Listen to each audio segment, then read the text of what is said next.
ನನ್ನ ಸ್ನೇಹಿತರೊಬ್ರು ಹೈದರಾಬಾದ್ ಅಲ್ಲಿ ಇರ್ತಾರೆ. ಅವರು ನನಗೆ ಫೋನ್ ಮಾಡ್ತಾರೆ. ಅವ್ರ ವಾಯ್ಸ್ ಅಲ್ಲಿ ತುಂಬಾ ಟೆನ್ಷನ್ ಇರುತ್ತೆ, ಗಾಬರಿ ಇರುತ್ತೆ. ಫೋನ್ ಮಾಡಿದಾಗ ಅವ್ರಿಗೆ ಹೇಳೋಂತ ವಿಚಾರ, ಟೆನ್ಷನ್ ಮಾಡ್ಕೋಬೇಡಿ, ಗಾಬರಿ ಮಾಡ್ಕೋಬೇಡಿ, ಫಸ್ಟ್ ರಿಲ್ಯಾಕ್ಸ್ ಆಗಿ ಏನ್ ವಿಷಯ ಅಂತ ಹೇಳಿ ಅಂತ. ಅವ್ರು ಹೇಳಿದ್ರು, ಇಲ್ಲ ನನ್ಗೆ ಗೊತ್ತಾಗ್ಲಿಲ್ಲ, ನಮ್ಮ ಮನೆಯವ್ರಿಗೆ ಗೊತ್ತಾದ್ರೆ ತುಂಬಾ ಕೋಪ ಮಾಡ್ಕೊಳ್ತಾರೆ, ನಾನೊಂದು ತಪ್ಪು ಕೆಲಸ ಮಾಡ್ಬಿಟ್ಟಿದೀನಿ ಅಂತ ಅನ್ಕೊಂಡಿದೀನಿ ಅಂತ.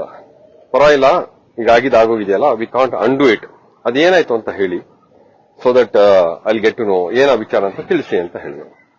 ಆಗ ಅವ್ರು ಹೇಳಿದ್ರು, ನಿಮ್ಗೆ ಗೊತ್ತಲ್ವಾ, ನನ್ನ ಮಗಳು ಕ್ರೈಸ್ಟ್ ಕಾಲೇಜಲ್ಲಿ ಓದ್ತಾ ಇದ್ದಾಳೆ, ಕ್ರೈಸ್ಟ್ ಕಾಲೇಜಲ್ಲಿ ಓದ್ತಾ ಇರೋಂತ ನನ್ನ ಮಗಳ ಹೆಸರು ಹೇಳ್ಕೊಂಡು ನನಗೊಂದು ಫೋನ್ ಬಂತು. ಎಲ್ಲಿಂದ ಬಂತು ಅಂತ. ಇಲ್ಲ, ಬ್ಯಾಂಗ್ಳೂರಿಂದ, ಅವರು ನಾರ್ಕೋಟಿಕ್ಸ್ ವಿಂಗ್ ಅಲ್ಲಿ ಇದ್ದೀನಿ, ಕೆಲಸ ಮಾಡ್ತಾ ಇದೀನಿ ಅಂತ ಹೇಳಿದ್ರು. ಆ ಫೋಟೋ ನೋಡಿದೆ, ಆ ಫೋಟೋನಲ್ಲೂ ಸಹ ಪೊಲೀಸ್ ಆಫೀಸರ್ ಇತ್ತು ಡಿಪಿನಲ್ಲಿ.